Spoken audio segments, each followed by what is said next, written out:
Okay, so this video here is meant to show you how to make custom menus in WordPress.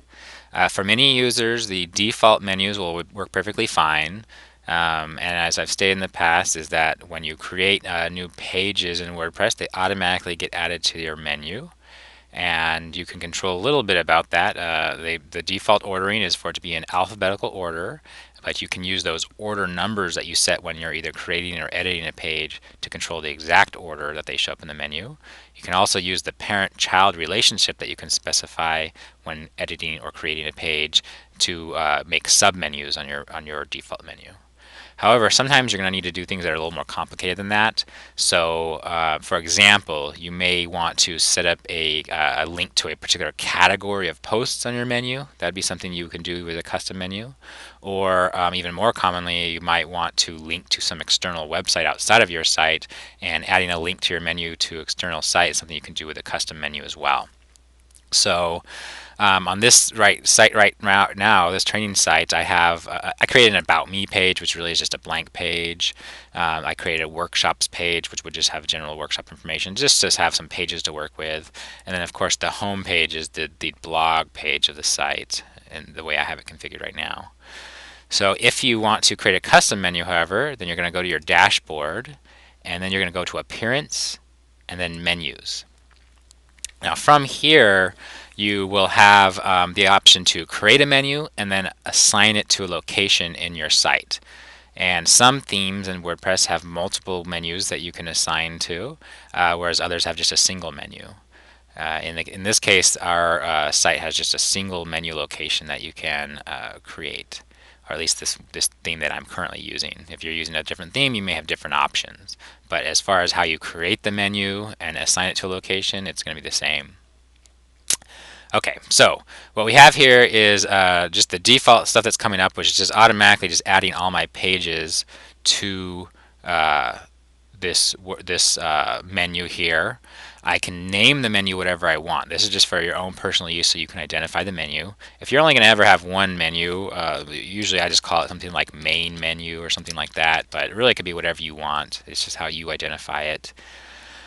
And you can then add any number of things to it as far as number of pages. You can have any number of pages on it. You can add any number of links to external sites, and you can also add category links. So to start off, it already has all of my pages in the list there. However, I now may want to actually add in a special link to an external site, for example. So let me do that. So I'll click on links, and I will go and just type in a URL to use. So in this case, let's say I want to link to the Palomar College homepage. I can then give it the link text. The link text is what actually shows up in the menu that they would click on. And I then just click add to menu, and you can see we now have it listed there. Now any items in this list here, you can actually reorder them by dragging them around. So if I want this Palomar College link to be right after the home link in the menu, for example, I can just drag it up and drop it right there. So the drag and drop functionality is something that's a really cool feature of this custom menu options.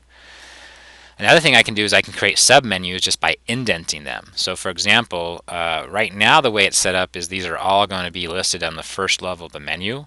But if I want to have, for example, the specific workshop pages to be sub-items of the workshops menu option, what I would do is just take those pages that are listed here and just drag them over to the right so that it's indented, and that makes it a sub-item, as you can see there. And I can do the same thing with this one here. Now, in addition to pages and links, another thing that you might want to add is a category link, and that's going to be a feature that you would only use if you're using the blogging functionality of WordPress. But if you have multiple categories and want to have a link to a specific category in your menu, you would use this categories option here. Now in this case, I really only have just this technology category that I created, so I'm going to add that one to there. And you can see it just adds it to the bottom of the list here. And once again, if I want to reorder it, I can just drag it around and put it where I want it to be. Okay, so now once you've added all your items into the page here, or into the menu, you can certainly make changes to any of them if you need to. For example, the workshops page here, I can click on this little button to give me some options. I can change the label that's going to be used, and that's what the text that's actually going to show up on the menu. I can also remove it completely. So if I want to get rid of it, I can just remove it. and then I can add it back in just by going to pages, choosing the correct page from the list here, adding it to the menu, and then ordering things again how I want them. Okay, so once you have your menu set up the way you want it, you're going to go ahead and hit the Create Menu button, which saves the menu. And you're also going to choose where you want the menu to show up. So there's two options down below now that I've created that hit the Create Menu button.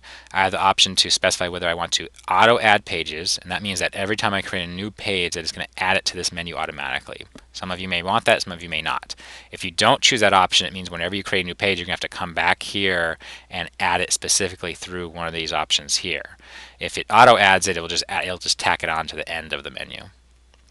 So I don't usually check that myself. I usually like to prefer to just manually set up the pages in the menu the way I want them.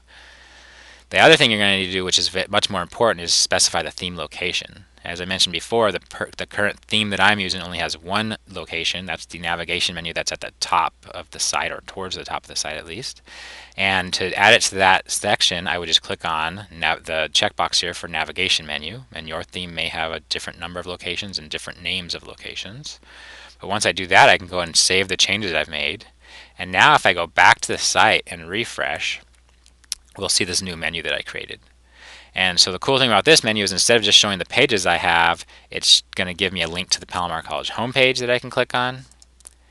And it also is going to have the sub-menus as I specified them. So it's a fully functioning menu. It uses drag and drop functionality to create it. Very easy to do. I highly recommend you getting used to using that feature if you need anything more than just the default menu functionality.